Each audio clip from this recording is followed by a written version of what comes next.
Welcome to Luca is a Billionaire, where the only thing I invest in is your answers. You start by preparing the exact parts and safety steps. You gather the tachometer, a multimeter, wire taps, ring terminal, and a crimper, then disconnect the battery negative to avoid shorts. Next, identify the bike's ignition coil output or ECU tack wire and a switched 12V accessory source.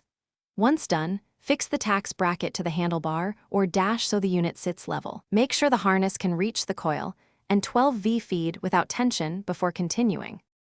You now wire the signal and power carefully.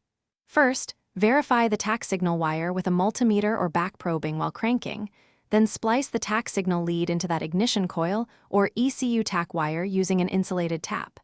Next, connect the tax plus 12V to a switched accessory fuse so the meter only powers with the key. Use a fuse tap if needed.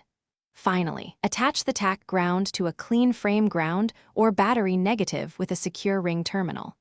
Once done, tidy cables and secure with zip ties. You finish by testing and calibrating the tachometer. Start the engine and watch the RPM. If the unit has a calibration selector or switch, adjust it to match a known RPM or a handheld tack.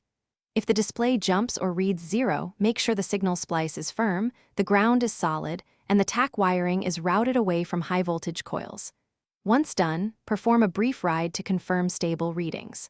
Troubleshooting tip: if pulses are weak, try the coil negative pulse or add a simple pull-up resistor per manufacturer guidance. Thanks for watching and please subscribe. It's the best investment you'll ever make.